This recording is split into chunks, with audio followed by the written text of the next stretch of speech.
Here in the open class, I'm just looking to see where I settle into the rankings at the moment and then try and work on from them. How different is it?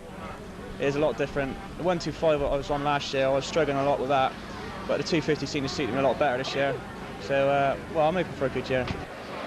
He is another that has good prospects for the future. He was runner-up in the Under-21 British Championship last season.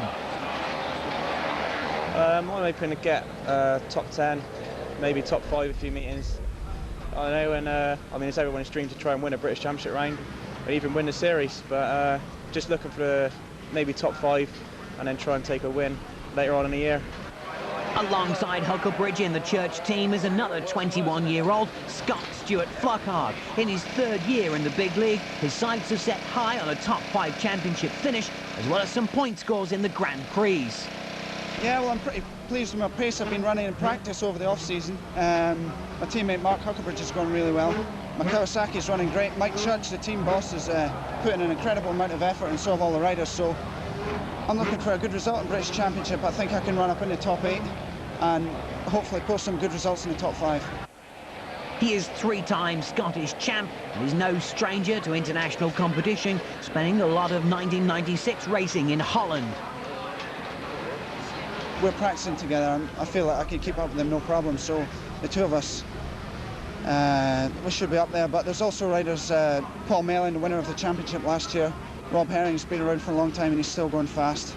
And then there's riders like Gordon Crockard and Mark Jones. There's plenty in there.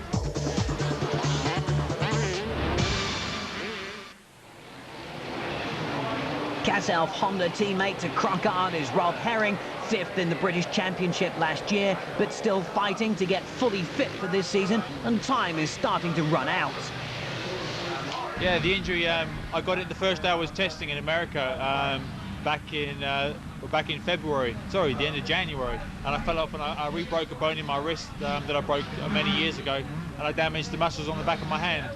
So that's 4.5 weeks ago, so at the moment I'm going through intensive physiotherapy just to try and get the movement back and get it to a reasonable condition where I can ride again.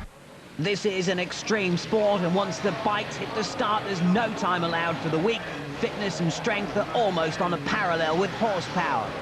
And motocross is very, very tough. I don't think a lot of people realise just how physically demanding the sport is. I know in surveys throughout the world it's been rated as one of the top 3 most physically demanding sports in the world. And I have to say I agree with it. You know, at a British Championship event we've got 2 30-minute races and 1 40-minute race, and you've probably got 45 minutes in between. You know, and you're racing them as close to 100% as you can. Your heart rate's, you know, up to sort of 90%, sometimes 100% maximum. Herring, though, will not give second best. And with a strong teammate to run against and the backing of a top team, he'll be giving it all that he has. That is, though, the motto that these boys do live by, if not all for one and one for his own.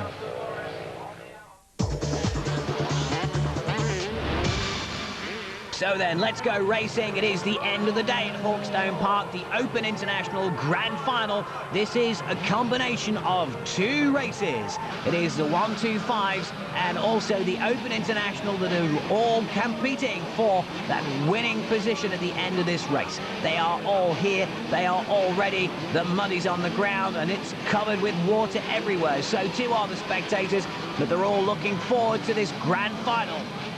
It will start with the 125s, then 5 seconds back for that.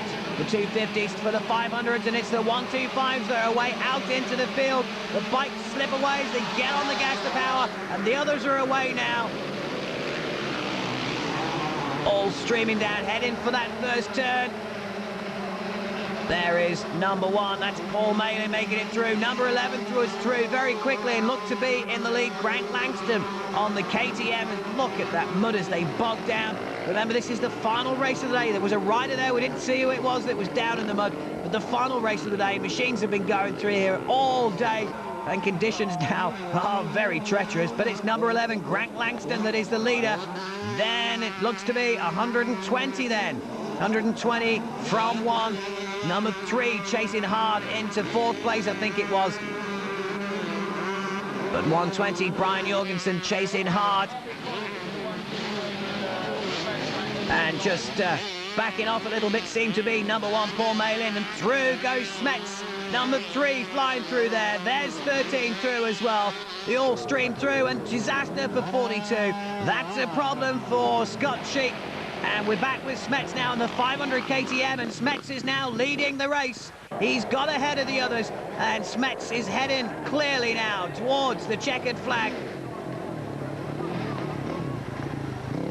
Nicely through. Look at the mud on the ground now, and Smets just making a very easy race of it for him. And we're with 120 now. Brian Jorgensen on the Yamaha, and he's pushing hard, but can't quite catch up with Smets. Look back to see what the gap is. And there's number 11 who comes through now. So 11 still pushing on. Grant Langston. He's holding on to second place at the minute. Ignore the 10 on the back of him. Here's Smets. Still going well. In control too. The rain still pours down. The mud is very deeply rutted now. But Smets, no problems at all. No bikes behind him to challenge. The gap is good and comfortable. He can get in control at his own pace, take it exactly the way he wants to go. Here he is now, the mud almost obscuring his number plate at the front. And they all start to look the same at this point on a very wet race. And there's a retirement, that's 18. Who looks to be over. Yellow flags around just to warn the others that he's there. But across the line, the checkered flag wave for Smets. Smets it is that wins in difficult conditions, but a good ride from Langstrom on the 125 also. Second man home ahead of Brian Jorgensen on another 125. So then, that's a good warm-up for the championship that opens with round 1 at Canada Heights, and that should be a lightning start to what is going to be an excellent season.